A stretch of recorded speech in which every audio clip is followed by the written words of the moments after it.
بسم اللہ الرحمن الرحیم۔ السلام علیکم۔ ذکر اللہ کی اہمیت۔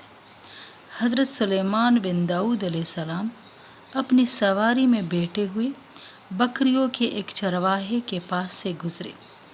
پس چرواہے نے کہا، بلا شبہ سلیمان بن داؤد علیہ السلام کو بڑا ملک دیا گیا ہے۔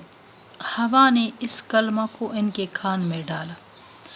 اس کے بعد وہ اپنے تخت سے اترے اور چرواہے کے پاس آئے اور اس نے فرمایا کہ اے چرواہے، بلا شبہ ایک تسبیح بندہ کے نام اعمال میں اللہ تعالیٰ کے نزدیک سلیمان علیہ السلام کے ملک سے بہتر ہے، اس لیے کہ سلیمان علیہ السلام کا یہ ملک، یہ ملکیت فنا ہو جائے گا اور تسبیح اس کے مالک کے واسطے باقی رہے گا اور قیامت کے دن اس سے فائدہ اٹھائے گا۔